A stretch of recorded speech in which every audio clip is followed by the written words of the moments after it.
Prenons encore, aujourd'hui on va beaucoup parler avec le prophète. On va beaucoup parler avec le prophète. Prenons encore question-réponse sur le Saint-Esprit.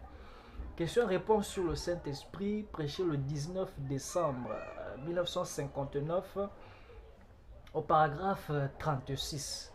Abraham dit, je dois savoir ce que je fais. Vous devez savoir ce que vous faites. Avant d'avoir foi en cela. Pourquoi avez-vous épousé votre femme? Vous aviez confiance en elle. Vous l'aviez mise à l'épreuve. Vous l'aviez observée. C'est là où nous avons dit que non, la fréquentation, c'est aussi un temps d'observation. Vous l'aviez observée. Vous saviez d'où elle venait. Vous voyez? Citation que nous avons lue dans le fondement fondamental pour la foi. Abraham dit, vous devez connaître la famille d'où elle sort. Vous saviez d'où elle venait, qui elle était, ses antécédents.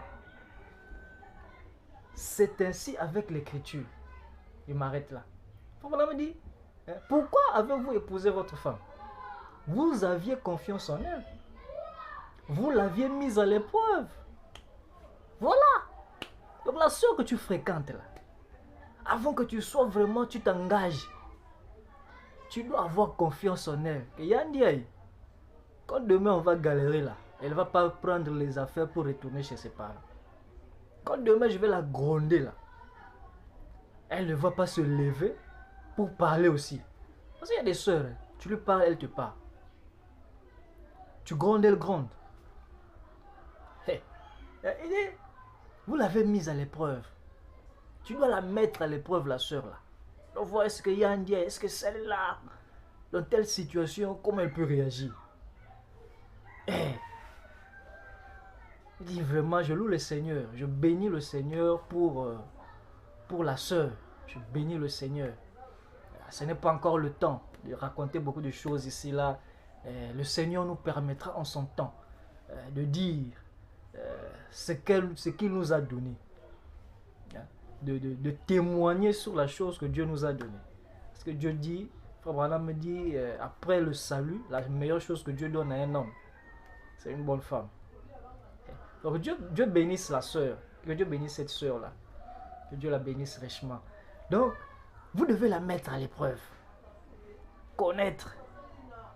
Que celle-là, est-ce que, elle ne va pas demain me trahir?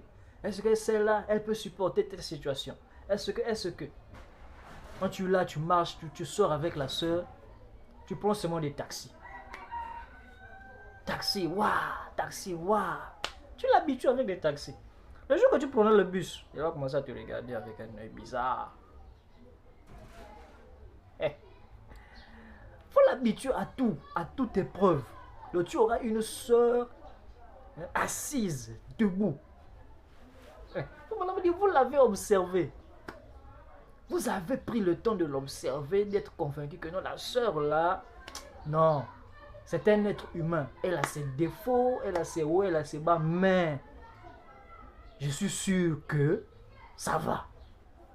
Voilà, vous devez l'observer. Il ne faut pas que non, comme ça, là, parce que vous avez votre argent, vous avez caché 5 millions, 10 millions en banque, vous venez que non, bon, moi j'ai aimé la soeur là, mariez-vous. Est-ce que vous avez appris à la connaître? C'est des mariages où parfois vous voyez, le frère vit en France, la soeur est au Congo. Alors que la fréquentation, vous devez vous connaître. Vous devez vous voir. Vous devez apprendre l'un de l'autre. Mais la soeur est au Congo, toi tu es en France. Comment tu vas faire pour la connaître? Pour l'observer, pour la mettre à l'épreuve. Tu vas faire comment?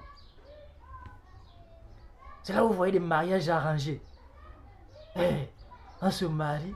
Le frère, comme le frère n'a pas eu le temps de fréquenter la soeur, il n'a pas eu le temps. Maintenant, la fréquentation se fait maintenant dans le mariage. Il commence à fréquenter la soeur dans le mariage. C'est là où vous voyez maintenant il y a des problèmes qui naissent. Où les pasteurs souffrent. Les pasteurs souffrent. Si les pasteurs vous disaient ce qu'ils vivent en longueur de journée concernant les couples, frère, si on prend le cœur d'un pasteur, on te donne, tu feras un arrêt cardiaque, tu meurs, tu vas mourir. Les pasteurs vivent des choses concernant les couples. Les pasteurs souffrent.